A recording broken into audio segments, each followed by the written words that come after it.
Kenya has emerged as a leader in Africa's EV adoption. Since AI is playing a crucial role in accelerating this transformation in other countries, how exactly is AI shaping the future of mobility in Kenya?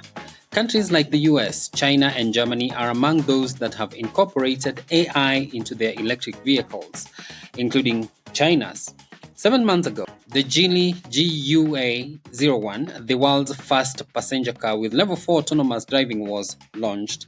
The autonomous driving levels are rated from 0, where the car has to be manually operated by the driver, to level 5, meaning that a car can drive completely by itself without any human interaction. However, today we are not discussing the Geely, but rather the use of artificial intelligence in Kenya's electric vehicle sector. While the realities between Kenya and China differ, this conversation is to help us understand the level of AI use and what the future looks like for all EV owners and users. Warren Ondanje, the Managing Director of Africa E-Mobility Alliance, or AfEMA, joins us now for this conversation. He also runs the Carbon Leapfrog podcast and newsletter, which focus on clean transport and energy on the African continent. Hello and welcome to the Africa EV Show, Warren. Thanks, Jenga. This is a pleasure. I look forward to this conversation and I'm glad to be here. Before we get started with how AI is being used or how it will be used in cars, particularly in EVs here in Kenya, let's first take a step back to break down a few key concepts. Now, a lot of us are familiar with AI tools like ChatGPT, and even Google Maps now uses AI. But what does it mean in the context of a car? How is AI being integrated into vehicles in Kenya? Yeah, good question.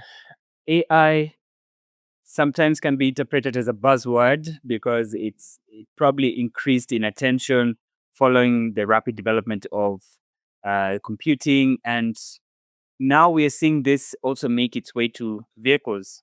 AI simply stands for artificial intelligence. In vehicles, this has primarily also taken off in the private use vehicles, but EVs have predominantly been the ones that are most integratable with AI, simply because these are all electronic or electrical devices, right? From the batteries to the drive system to the in-vehicle experience. So AI for vehicles simply means that these technology allows the vehicle to automatically process data, make decisions, and even take some actions, either autonomously or semi-autonomously. And goes back to your point, and this can be on multiple levels, right from level 0 all the way to level 5. All right. We see a lot of cool tech in cars in China, the US, and Germany, but not as much here in Kenya, where a lot of the vehicles are older and often secondhand. How long will we have to wait for these new AI-enhanced vehicles to make it to Kenya and other African countries? You ask a good question. AI appears to be a far-fetched idea, and maybe some people in the audience might think that this technology is far from getting to us in the developing economies. But this might not necessarily be true, because we already have EVs on our roads, particularly in the public, shared, and commercial spaces, with the electric buses, motorcycles on our roads, as well as even electric taxis. These are the fastest growing segments for EV adoption across the continent. But then these vehicles are also new vehicles and modern vehicles with these capabilities. So you and I might not necessarily experience AI in the vehicle as if it was our personal vehicle, where you would speak with a voice assistant in the car or maybe get lane assistance. But in these public, shared, and commercial vehicles, mainly the four-wheelers, buses, and potentially taxis, there are certain levels of automation that are happening in those vehicles to do with safety, to do with vehicle background operation. So you might find that there are operators that are busy working on crunching data about battery performance, driver behavior, route optimization, to ensure that the vehicle is operating at the best possible level to execute those operations. So the AI experience might not be in vehicle, it might probably be external and in the background. All right, and what I am hearing, because also these vehicles are the same ones that will be imported into Kenya. I don't think we are building any new EVs in Kenya at any time or anytime soon. But I think AI, in terms of like battery systems and optimization, that is what you are alluding to. We may not see AI that we are interacting with, like take me from point A to point B, but in the like running of the systems within the car. That's my understanding of what you just said. Yeah, correct. So the experience might not be at such an individual level, but it's more of managing the asset that is on the road because someone else is operating this vehicle. It's a taxi driver, it's a bus driver, and they're supported by a larger team that is tech driven behind the scenes, actually looking at those vehicles and optimizing their operations. Before we see it, the real experience that probably you and some people in the audience might be alluding to or talking about is the one that you're experiencing in the car. The service about cruise control, the lane assist, the assistance that is in the car and listens to you and rolls down the window, or you point to the screen and they do something with it. That is something that will take place in the private vehicle ownership, and that is completely market driven. So today there are people who can afford that. I'm sure we've seen such high end vehicles on our roads, even here in Kenya, and these are the same people who could immediately access those high end vehicles.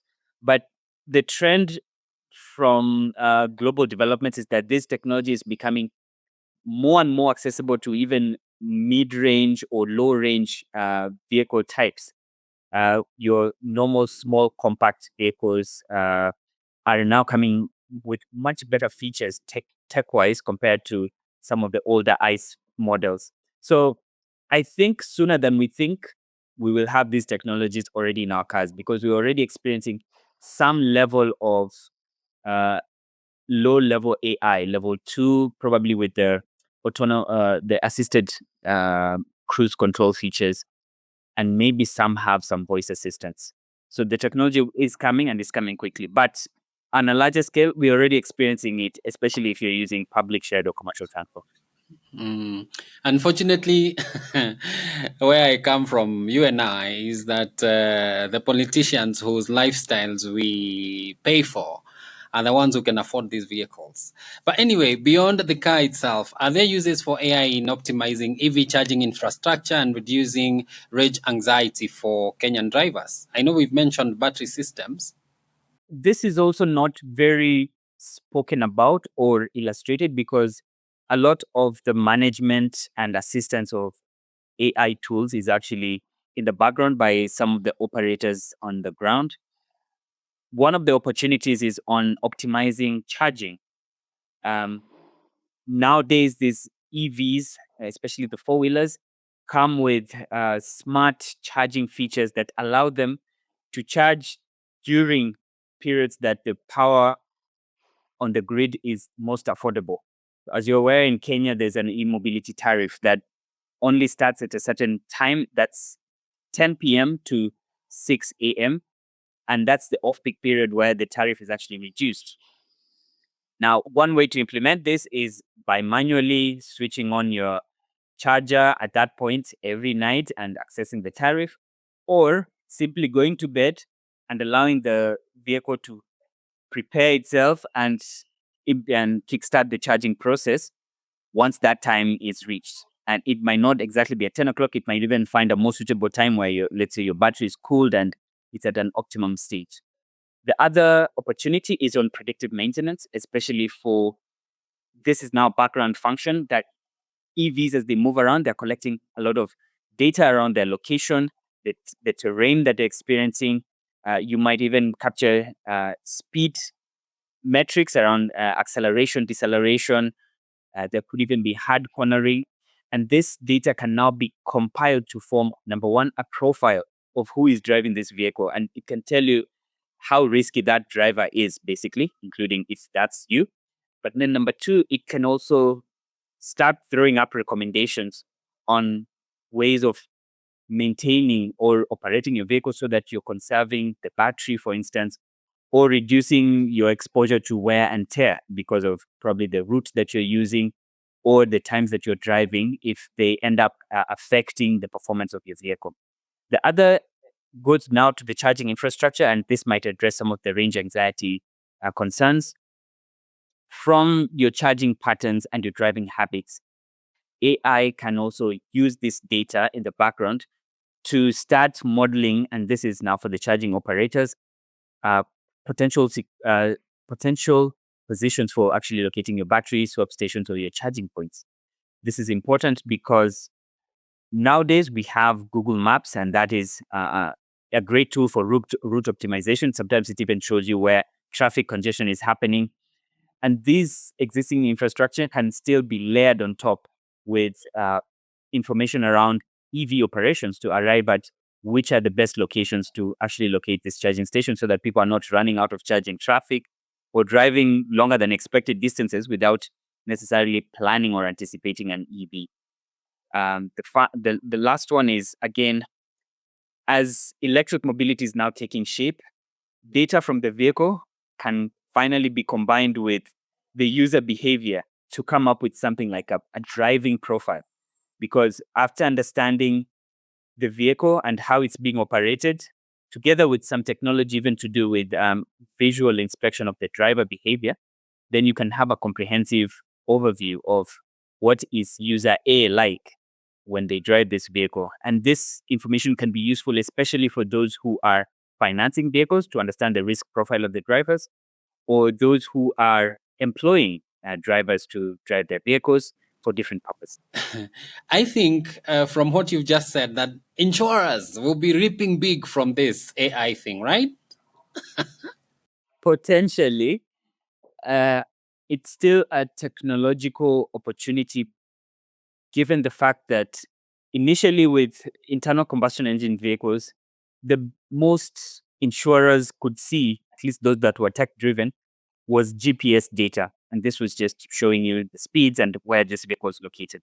But with EVs, you're going a step further to now look at the energy dynamics in this vehicle. You could not previously see how much fuel is this guy consuming, when are they fueling, but now you can. And you can even, if you're very interested, see where this energy is coming from. Is it coming from renewable energy sources or non-renewable? So combining this end-to-end understanding of the energy sources and the energy charging behavior together with the driving behavior can help make insurers smarter about how they issue their premiums, who they issue their premiums, and how to better incentivize those who are good users of the asset, and those who are poorer asset users can be penalized. All right, let's get back to the cars. And Chinese cars seem to offer a lot of tech for the least amount of money. I wish I was in China this time. And when you talk about AI enhanced cars coming to Kenya and other African countries, is this mostly going to come from China, or should we expect the legacy players like, Japan, Korea, and Europe to also be active in this market? I know, of course, there are vehicles that we have currently that have cruise control, lane assist, and things like that. But do you think that this AI shift will majorly be Chinese EVs or everyone across the board? Certainly, as you can see, YouTube can be the best exposer of some of these technologies. And every so often, you will see a Chinese OEM showcasing the capabilities of their vehicles. And by far, China now has the largest number of brands that are EV based. So the competition is definitely stiff from the Chinese market, meaning that they're constantly pushing the edge. We've seen this recently with the BYD 5 minutes charge, putting in 400 kilometers worth of range. And this is already triggering a change in even perception about what's the future of charging going to be like. Do we still need to be relying on huge batteries or just faster speeds of charging to bridge this gap of range anxiety? So China is definitely one of the fastest moving markets, and China has many advantages, starting from control of the supply chains And now the innovation that's happening with the sheer number of companies coming out of that part of the continent, that part of the world. At the same time, Europe, I was just at the Nordic EV Summit about 10 days ago, and the developments from the European market are also moving quite quickly, driven by the bigger brands, BMW, Stellantis, VW. They're all exploring, number one, capitalizing on the commitments that the European market has in transitioning to full EVs and banning progressively the use of ICE vehicles from 2035. And this is going to be a big moment when the European markets actually shift, because they've driven a large part of automotive demand globally. So the European market is certainly moving. It's not catching up as quickly to China, because even China is proving to be a fast mover to the developing world, Latin America, now Africa. There's more partnerships for setting up EV facilities, charging infrastructure, and vehicles compared to some of the European brands that are there. Uh, let's also not forget Asia. Other parts of Asia, Korea is moving quite quickly with Hyundai, Kia brands. These are producing, and their models are also fantastic. But Japan, that's a legacy operator with Toyota, Nissan, Honda that have not moved as quickly, and it's already their lunch is basically being eaten by someone else, and this is going to change the future of automotive dynamics on the continent and in the world, really, because we're getting to this new age of new vehicle technologies that are coming up from newer parts of the world. And this is also changing how collaborations and maybe even procurement and even supply chains will now operate as people shift away from buying used vehicles from Japan traditionally and shifting now to these new emerging markets from the East and potentially from Europe. All right. Do you expect that autonomous driving will ever become a thing in Kenya? It seems hard to imagine given how much infrastructure is needed to make it safe, which they've done in places like China, but we are still very far behind. Yeah, autonomous driving for the African continent, let alone the Kenyan context, is still faced with its own barriers. We should first appreciate how much investment it takes to just have an allowing infrastructure. You need to have smart roads, and these are roads that should not have the basic flaws that ours have, where potholes, markings on the lanes, lights that are actually working, together with excellent mapping and clear knowledge of the road system. Because in Africa and Kenya, we have a mix of both tarmacked and non-tarmacked or non-paved roads.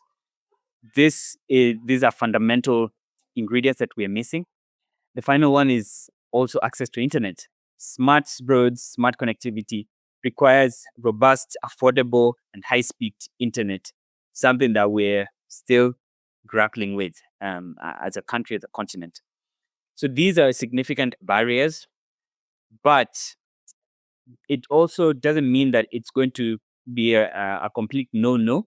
I think the opportunity here could start by, similar to how it started out in China, uh, the technology can be implemented in closed environment or controlled environments. So large campuses, this could either be in learning institutions, it could be in ports or other industrial facilities that can give a small test bed to just see how well can this infrastructure actually operate. The other is, for now, we can only lean on the lower levels of AI, um, level 2 and 3, adaptive cruise control, lane assist, automated parking. These are potential low-hanging fruits that some vehicles already have. So we can have a mixture of graduating from the low levels that can work even with tougher terrain, but also testing at the higher level. It's only that it also needs some investment commitments, interest, and a way of proving sustainability, because we can't just implement because it's nice to implement level 5. It actually needs to make some commercial sense. to the end Yeah. users or to the operators. With so much tech now in cars, there is growing consumer concern about what happens to all the data because so much data is being collected. Um, this is produced by the vehicles or when driving these vehicles, or about your habits as a driver, or consumption habits in terms of like how much you charge and how soon you run out of that charge and things like that. And we know that in countries like Europe, in countries in Europe and China, there are a lot of restrictions on what companies and governments can do with that data. um, in Kenya we have a data privacy entity that is government. um, but what else is there about data privacy in Kenya, especially when it comes to EVs? Okay, so far, Kenya has actually been quite progressive with data protection, and this is something that is to be emulated across the African continent.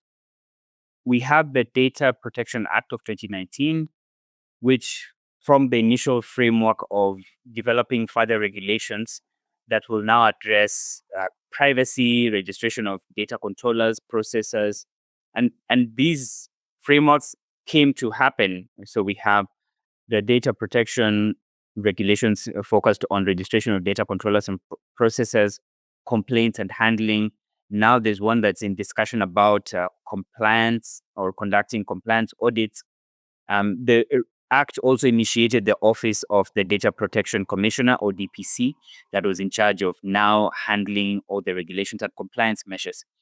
So that provides quite a robust framework because it was triggered from other sectors that preceded the EV sector, telecoms, any other internet facilities, even financial sectors, because these are still large processors and consumers of personalized data for offering their services. I think with the EV market, there shouldn't be cause for concern because there's already existing frameworks.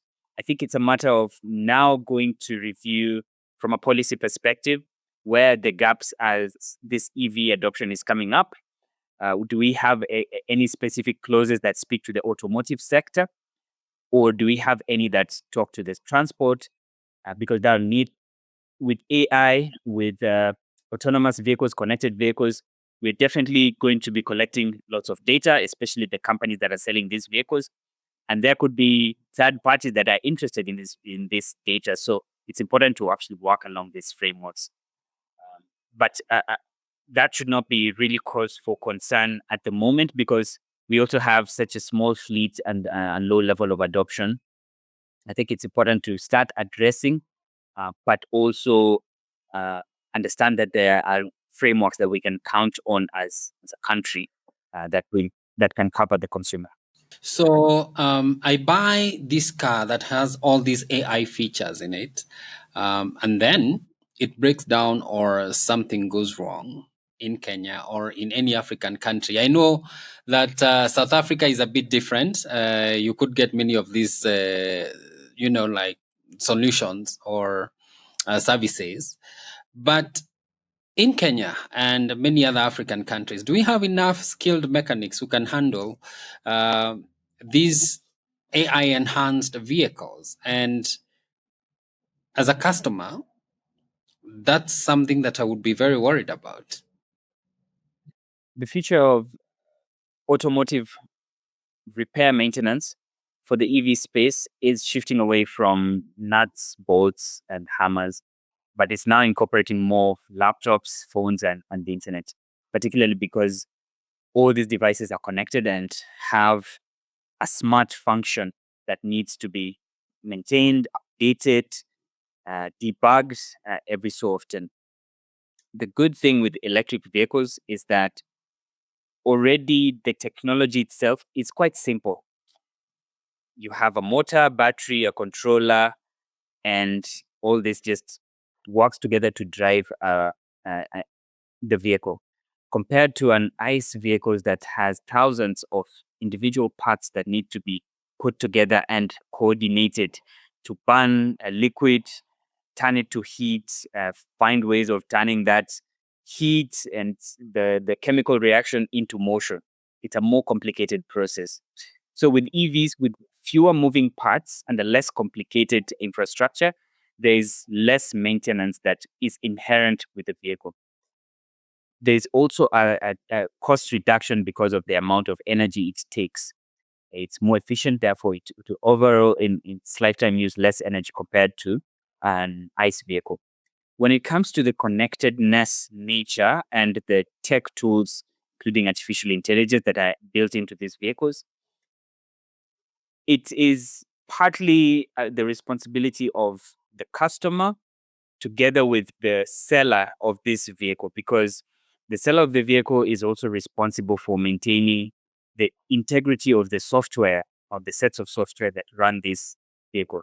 So it's on the company first to inform the user about the data that's being collected, get their consent, and maintain an open channel of communication on where that data is being used and what sort of data is being used from the user. If that is not done correctly, then it can lead to issues to do with data protection and privacy. But also, this data is important for some of the technician or the mechanics that are working on these vehicles, because they need to understand, for instance, what are the errors that are popping up and how can they be resolved. Today, because of the relatively well-developed ecosystem globally, it's not impossible to find that the capacity in Kenya or in Africa is sufficient to service these EVs, because it's a connected vehicle. You also don't necessarily rely on people that are in the country to fix the vehicle. You just need a vehicle that its software components can be connected or understood remotely.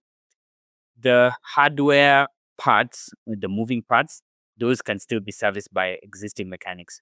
So the question that adds on top of whether we have an existing ecosystem to maintain the vehicles is also whether we have enough partnerships that allow the importers or the current dealers of EVs to collaborate with the existing ecosystem that can maintain the usual tires, steering wheel, the usual mechanical parts, and then build on top a team that can focus on the more software based components.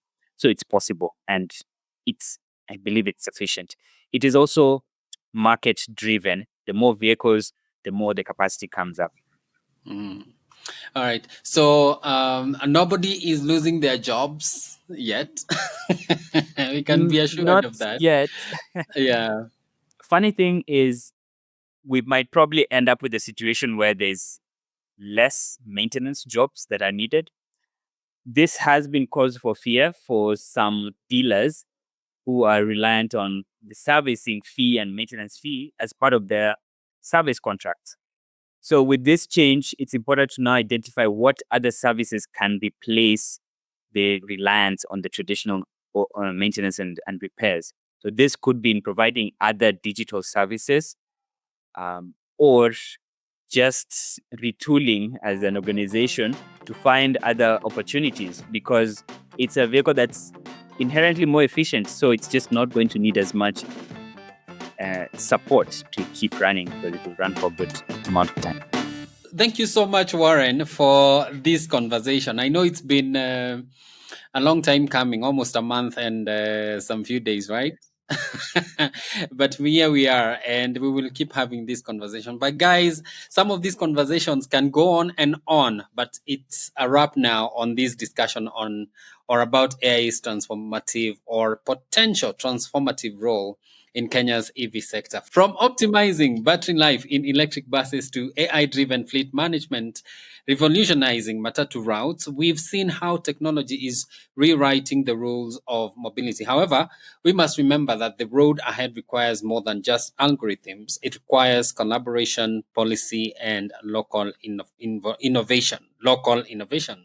Here is the big thing. Data AI isn't just a buzzword in Kenya's EV boom. It should be a tool for equity by ensuring that no one is locked out, whether it's startups like Rome using AI to predict battery swaps, or Kenyan researchers developing homegrown solutions. AI should make all this possible without discrimination, but we also must ask who controls the data? How do we train our mechanics for AI powered EVs? And can Kenya leverage partnerships with China and the Western countries without losing sovereignty over its tech future? A huge thanks to our guest today for sparking these critical conversations. To our listeners, keep pushing these questions, demand policies that protect data, invest in local talent, and ensure AI serves Kenyan needs, not just global corporate interests.